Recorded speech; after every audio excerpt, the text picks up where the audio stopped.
94 साल की उम्र में भी, और ये भी कि पहले वो कैसी थी और आज इतनी ऊर्जावान कैसे हैं, लंबे समय तक सेहत अच्छी रहे, फुर्ती बनी रहे। आज हम एक बहुत ही दिलचस्प कहानी पर बात करने वाले हैं। अहमदाबाद की 94 साल की श्रीमती रमिलाबेन शाह। हाँ, 94 साल की उम्र में भी मतलब जिस तरह वो एकदम स्वतंत्र और एनर्जी से भरपूर है ना, कमाल है। बिल्कुल। और ये सब हम हवा में नहीं कह रहे हैं। ये जानकारी सीधे रमिलाबेन जी ने खुद साझा की है, उनके अपने अनुभव हैं। सही बात है। ये कोई मतलब किताबी बातें नहीं, उनकी अपनी जिंदगी की कहानी है, जी जो उन्होंने जी है। हाँ, तो आज हम यही समझने की कोशिश करेंगे कि वो कौन सी सरल सी रोज की सुबह की आदतें हैं जिनकी वजह से उनके अनुसार उनमें इतनी शक्ति और फुर्ती है। और ये भी कि पहले वो कैसी थी, मतलब थोड़ी कमजोरी महसूस करती थी, और आज इतनी ऊर्जावान कैसे हैं, ये सफर समझना जरूरी है। बिल्कुल, खास तौर पे उन लोगों के लिए जो बढ़ती उम्र के साथ थोड़ी एनर्जी कम महसूस करते हैं। ये जो भी चाहता है कि भाई लंबे समय तक सेहत अच्छी रहे, फुर्ती बनी रहे, रमीलाबेन के कहानी से ये साफ है कि इसके लिए कोई जादू टोना या महंगा इलाज नहीं चाहिए। नहीं, बिल्कुल नहीं। ये एकदम प्रैक्टिकल बातें हैं। और हाँ, 60 प्लस के लिए तो बहुत ही काम की हैं, लेकिन सच कहूँ तो किसी भी उम्र का इंसान हाँ हाँ, कोई भी। जो चाहता है कि दिन की शुरुआत अच्छी हो, एनर्जी से भरा हो, वो इनसे सीख सकता है। छोटी-छोटी आदतें, पर असर देखो कितना बड़ा। तो चलें फिर देखें क्या है वो आदतें। रमीलाबेन जी ने इस बात पर बहुत जोर दिया है कि सुबह का जो पहला घंटा होता है ना, हम्म वो हमारे पूरे दिन की नींव रखता है। अगर शुरुआत सही हो गई, तो पूरा दिन सही जाता है। फिजिकल हेल्थ भी और मेंटल स्ट्रेंथ भी। बिल्कुल, और ये उन्होंने खुद अनुभव किया है, कहीं से पढ़ के नहीं। तो पहली आदत से शुरू करें। हाँ, पहली आदत, और ये शायद सबसे असरदार भी है, सुबह की धूप लेना। अच्छा। वो रोज सुबह सूरज निकलने से पहले उठ जाती हैं और मजे की बात अलार्म नहीं लगाती। अरे वाह। हाँ, वो कहती हैं शरीर को आदत हो गई है। फिर घर में जो पूरब दिशा वाली खिड़की है उसके पास बैठ जाती हैं, चश्मा उतार कर, फोन वगैरह सब दूर। ओके। और फिर लगभग 15 मिनट सूरज की जो पहली किरणें आती हैं ना, हल्की वाली, हाँ हाँ। उन्हें आंखों पर और शरीर पर पड़ने देती हैं।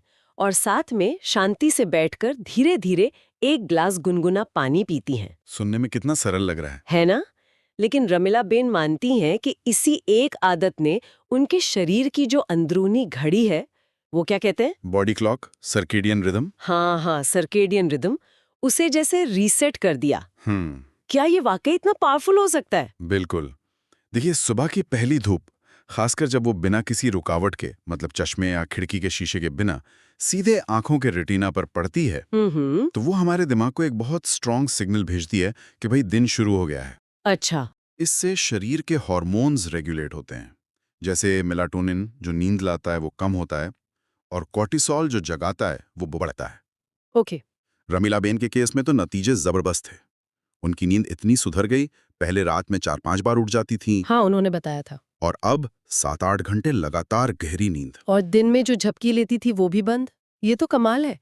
डॉक्टर ने भी नोटिस किया था शायद। हाँ, डॉक्टर ने भी नोट किया और उनकी नींद की गोली बंद करवा दी। सोचिए। और एक बारीक बात जो उन्होंने कही, वो जरूरी है, धूप सीधी आंखों तक जाए, कांच या पर्दे या चश्मे से वो असर नहीं आता। सही बात। तो अगर किसी के घर पूरब में खिड़की ना हो तो छत पे चले जाएं? हाँ, छत या बालकनी बेस्ट है।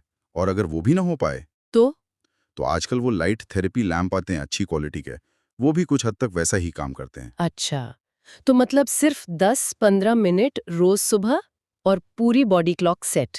ये तो ध्यान देने वाली बात है। बिल्कुल।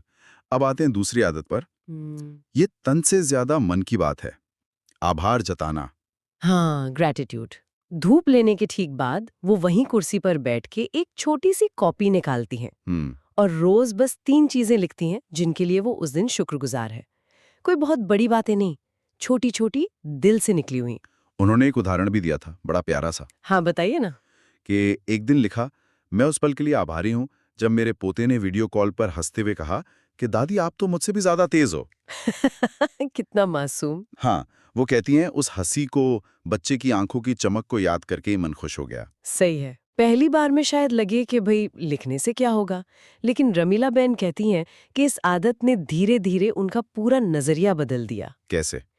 पहले ध्यान ज्यादातर शिकायतों पर जाता था। अरे घुटनों में दर्द है, बच्चे टाइम नहीं देते, कुछ करने का मन नहीं। आम बात है ये तो। हाँ, लेकिन जब रोज 3 अच्छी चीजें ढूंढकर लिखने लगी तो फोकस शिफ्ट हो गया। ध्यान अच्छी चीजों पर जाने लगा, छोटी छोटी खुशियों पर। और इसका एक साइंटिफिक बेसिस भी है, जैसा स्रोत में बताया गया। न्यूरोसाइंस भी यही कहता है, जब हम जानबूझकर पॉजिटिव अनुभवों पर फोकस करते हैं, उन्हें याद करते हैं, तो हम अपने दिमाग में नए रास्ते बनाते हैं, न्यूरल पाथवेज। इससे हमारा जो डिफॉल्ट मोड होता है ना, वो नेगेटिव से पॉजिटिव की तरफ जाने लगता है। अच्छा, मतलब मन ज्यादा शांत, बैलेंस्ड होने लगता है। बिल्कुल, ज्यादा शांत, संतुलित और उम्मीद भरा। ये तो कमाल है कि इतनी सिंपल सी चीज का इतना गहरा असर। और जो लिख नहीं सकते, उनके लिए भी तरीका बताया उन्होंने, हाँ, क्या बताया? कि मोबाइल में वॉइस रिकॉर्ड कर लो, या बस शीशे के सामने खड़े होकर खुद से कहो, मैं आज शुक्रगुजार हूं, और फिर वो चीजें बोल दो। ये भी बढ़िया है। मतलब जरूरी है उस भावना को महसूस करना और व्यक्त करना। दिल और दिमाग दोनों के लिए अच्छा है। एकदम। तो ये हो गई दूसरी आदत। अब तीसरी, जिसे रमिला बहन कहती हैं, सुबह का अमृत।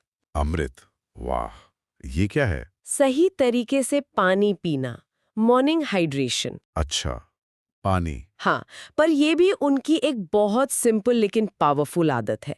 रोज सुबह उठते ही, मतलब बिस्तर से पैर नीचे रखते ही, कुछ भी खाने पीने से पहले वो लगभग 500 मिलीलीटर गुनगुना पानी पीती हैं। ओके, गुनगुना पानी। और उसमें एक चुटकी गुलाबी नमक, पिंक सॉल्ट, हाँ। और आधा नींबू निचोड़कर। अच्छा, नमक और नींबू भी।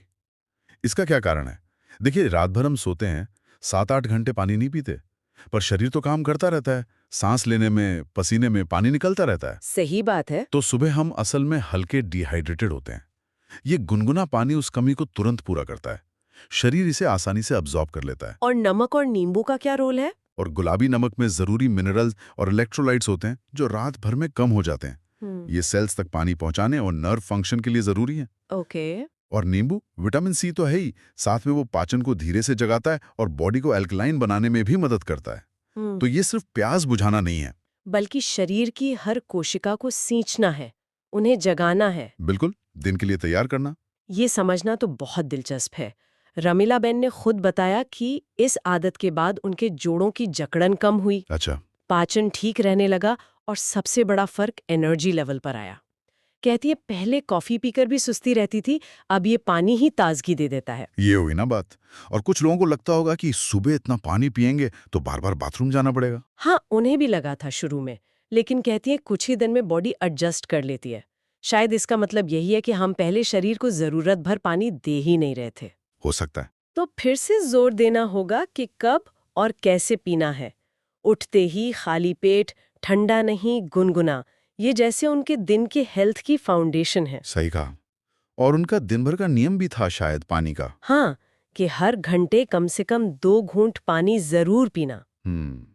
हम अक्सर मुश्किल इलाज ढूंढते हैं, और पानी जैसी बेसिक चीज को सही तरीके से इस्तेमाल करने से इतना फायदा हो सकता है। बिल्कुल। ये पहली 3 आदतें ही इतनी असरदार थीं कि रमीला बेन बताती हैं उनके बच्चे भी सोचने लगे थे कि माँ शायद कोई महंगा इलाज करवा रही हैं। हाँ, होता है ऐसा। लेकिन ये तो बस सिंपल आदतों का कमाल था। सही। अब चौथी आदत पर आते हैं। ये ऐसी चीज है जिसे खासकर बुजुर्ग लोग अक्सर अनदेखा कर देते हैं, पर ये एक्टिव, सेफ और इंडिपेंडेंट रहने के लिए बहुत जरूरी है। अच्छा, क्या है वो? बिस्तर में ही उठने से पहले हल्की फुल्की कसरत, जेंटल मोबिलाइजेशन। बिस्तर में ही? ये कैसे? इसकी कहानी भी है। जब वो 85 की थीं, तो घर में ही फिसलकर गिर गईं। ज्यादा चोट नहीं आए, पर मन में डर बैठ गया। हाँ, गिरने का डर बहुत होता है। उन्हें लगा कि दोबारा गिरी तो शायद उठ ही न पाऊं। बस उसी डर ने उन्हें रास्ता दिखाया। उन्होंने तय किया कि शरीर को बिस्तर से उठने से पहले ही तैयार करना है। अच्छा, तो क्या करती हैं वो? अब रोज सुबह नींद खुलते ही बिस्तर में ही लेटे लेटे कुछ मिनट शरीर को धीरे धीरे हिलाती डुलाती हैं। जैसे पैरों के पंजों को गोल गोल घुमाना, एंकल रोटेशन, घुटनों को आराम से छाती की तरफ लाना, कंधों को आगे पीछे गोल घुमाना, गर्दन को बहुत धीरे धीरे साइड में झुकाना। कोई जोरदार कसरत नहीं, बस जोड़ों को जगाना। इसका लॉजिक क्या है? उनके फिजियोथेरेपिस्ट ने कुछ बताया था? हाँ, उन्होंने समझाया कि रात भर जब हम स्थिर रहते हैं तो जोड़ और मांसपेशियां थोड़ी अकड़ जाती हैं। सही है। फिर अगर हम बिना वार्म अप के अचानक झटके से उठकर चलने लगे तो बैलेंस बिगड़ने का, गिरने का खतरा बढ़ जाता है, खासकर उम्र के साथ। अच्छा, ये जो हल्की मूवमेंट है, ये जोड़ों में ब्लड फ्लो बढ़ाती हैं, उन्हें लुब्रिकेशन देती हैं, मसल्स को एक्टिवेट करती हैं। और नतीजा क्या रहा इसका? रमीला बेन कहती हैं कि जब से ये शुरू किया है, वो गिरने का डर एकदम निकल गया है। जोड़ ज्यादा फ्लेक्सिबल लगते हैं, बैलेंस बेहतर हुआ है, और सबसे बड़ी बात, कॉन्फिडेंस वापस आ गया है। ये तो बहुत बड़ी बात है, सिर्फ फिजिकल नहीं, मेंटल बूस्ट भी है ये तो। बिल्कुल। और ये ध्यान रखना है कि ये कोई हैवी वर्कआउट नहीं है, बस शरीर को जगाना है, सिग्नल देना है कि चलो उठने का टाइम हो गया, हम तैयार हैं। गिरने का डर वाकई बहुत कॉमन है, पर रमीला बेन का तजर्बा बताता है कि ये डर अक्सर तैयारी की कमी से आता है, सिर्फ उम्र से नहीं। बिल्कुल सही। तो ये हो गई 4 आदतें: धूप, आभार, पानी और हल्की मूवमेंट, शरीर और मन की तैयारी। अब 5वीं और आखिरी आदत, जिसने रमीला बेन के मुताबिक उनकी जिंदगी को एक नया मतलब दिया, एक मकसद। अच्छा, ये क्या है? ये सुनने में और भी गहरा लग रहा है। हाँ, ये फिजिकल से ज्यादा मतलब दिल, सोच और रिश्तों से जुड़ी है। शुरुआत एक सीधे से सवाल से हुई जो वो रोज सुबह खुद से पूछती हैं। क्या सवाल? मैं आज किसी दूसरे के लिए क्या अच्छा कर सकती हूँ? अरे वाह, सुनने में कितना सिंपल सवाल है ना, पर वो कहती हैं कि ये सवाल उनकी जिंदगी की सबसे बदलने वाली सुबह की आदत बन गया। कैसे? मतलब अकेलापन वगैरह था क्या? हाँ, पति गुजर गए थे, बच्चे अपनी जिंदगी में व्यस्त थे, तो काफी अकेलापन महसूस करती थीं। एक वक्त तो ऐसा था कि उन्होंने जैसे खुद से बात करना भी कम कर दिया था। मुश्किल होता है यार। लेकिन जिस दिन उन्होंने खुद से ये सवाल पूछा और मन में आया कि चलो किसी को फोन करके हाल ही पूछ लेती हूँ, उस दिन कुछ बदला। उन्होंने अपनी पड़ोसन सुशीला बहन को फोन किया। उनका बेटा विदेश गया था, वो कई महीनों से अकेली और उदास थीं। अच्छा। रमीला बहन ने बस इतना पूछा, सुशीला बहन कैसी हैं आप? और उधर से जो आवाज आई, थोड़ी शांत, थोड़ी कांपती हुई। सुशीला बहन ने कहा, धन्यवाद रमीला बहन, आज इतने दिनों बाद किसी ने मेरा हाल पूछा। ओहो, इसका तो बहुत असर हुआ होगा रमीला बेन पर। अंदर तक छू गया उन्हें, बस वहीं से रास्ता मिल गया। उस दिन के बाद रोज ये सवाल और रोज कोई ना कोई छोटा सा काम। जैसे कभी किसी रिश्तेदार को फोन करके पुरानी बातें याद कर लीं, कभी मालिक को पानी पिलाकर थैंक यू बोल दिया, कभी कोई उदास दिखा तो बस हल्की सी स्माइल दे दी, मंदिर में किसी की मदद कर दी। कमाल है, मतलब अपना ध्यान बाहर की ओर मोड़ने से अंदर का अकेलापन कम हो गया। बिल्कुल। धीरे धीरे ये छोटे छोटे सेवा के काम उनकी जिंदगी का मकसद बन गए। एक नई उम्मीद मिली, रोज सुबह उठने का एक नया कारण। ये बात बहुत गहरी है, और जैसा स्रोत में भी कहा गया, कई स्टडीज भी यही बताती हैं, जिन लोगों की जिंदगी में कोई पर्पस होता है, जो महसूस करते हैं कि वो किसी बड़े काम का हिस्सा हैं या अब दूसरों के काम आ रहे हैं, वो न सिर्फ लंबा और हेल्दी जीते हैं, बल्कि उनकी मेंटल हेल्थ बेहतर होती है, स्ट्रेस कम होता है। और रमीला बेन ने इसे सिर्फ थ्योरी में नहीं समझा, इसे जिया है, महसूस किया है। बिल्कुल। अब ये उनकी सुबह की रूटीन का उतना ही जरूरी हिस्सा है जैसे किसी के लिए चाय या अखबार। जब वो सोच लेती हैं कि आज क्या करना है, तो उनके चेहरे पर, उनकी चाल में, आवाज में एक अलग ही चमक आ जाती है। वो चमक जो शायद पहले खो गई थी। हाँ, वो वापस आ गई है। और उन्होंने एक और मजेदार बात बताई थी, डायरी वाली। हाँ, कि वो लिखती हैं कि आज क्या सेवा का काम किया और आगे के दिनों के लिए खाली जगह छोड़ती हैं। ये बहुत पॉजिटिव अप्रोच है। मतलब फोकस सिर्फ पास्ट पर नहीं, फ्यूचर पर भी है कि आगे क्या करना है। और सेवा मतलब कुछ भी हो सकता है ना? बिल्कुल। किसी के लिए खाना बनाना, किसी को कुछ सिखाना, किसी की बस सुन लेना। काम छोटा हो या बड़ा, जरूरी वो भावना है, वो इरादा है। तो ये थी रमीला बेन शाह की वो 5 सुबह की आदतें। 94 की उम्र में भी इतनी फिट, एनर्जेटिक और कह तो जिंदादिल रहने का राज। एक बार फिर से गिनाएं। हाँ, पहली सुबह की धूप, दूसरी आभार जताना, तीसरी सही हाइड्रेशन यानी वो अमृत पानी, चौथी बिस्तर में हल्की मूवमेंट, और 5वीं रोज दूसरों के लिए कुछ करने का मकसद ढूंढना, सेवा भाव। ये पांचों आदतें एक दूसरे से जुड़ी हुई से लगती हैं ना, और दिखाती हैं कि कैसे सिंपल, बिना खर्चे वाले, आसान से कदम उठाकर कोई भी अपनी जिंदगी बदल सकता है। रमीला बेन का मैसेज एकदम साफ है, उम्र तो बस एक नंबर है। असली एनर्जी, असली जिंदादिली आती है हमारी चॉइस से, हमारी आदतों से। उन्होंने सिर्फ सांस लेना जारी नहीं रखा, उन्होंने जीने का तरीका बदला, और शायद उससे भी जरूरी, जीने का कारण ढूंढ लिया। हाँ, सिर्फ होने से आगे बढ़कर सच में जीने तक का सफर। बिल्कुल सही कहा।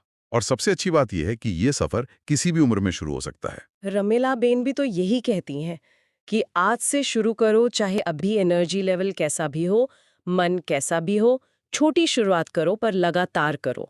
छोटी लगातार कोशिशें ही बड़ा बदलाव लाती हैं। और उनकी वो डायरी वाली बात से ख्याल आ रहा है, वो किए गए कामों की लिस्ट रखती हैं और भविष्य के लिए खाली जगह छोड़ती हैं। हाँ। तो इस सोच से हम सब अपने दिन में, अपनी जिंदगी में अच्छी चीजों के लिए, सीखने के लिए, खुद को बेहतर बनाने के लिए कौन सी ऐसी खाली जगह जानबूझकर बना सकते हैं? ये तो बहुत गहरा सवाल है। इंटेंशनली खाली जगह बनाना ताकि उसे अच्छी चीजों से भर सकें। हाँ, ये फ्यूचर की तरफ देखने और जिंदगी को पर्पस देने से जुड़ता है। वाकई सरल लगातार एक्शन की ताकत सचमुच कमाल की है।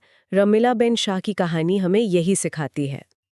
सब्सक्राइब करने के बाद ना घंटी बजा देना, ताकि जब भी मैं कोई न्यू वीडियो अपलोड करूं तो तुम्हारे फोन की घंटी भी बजे।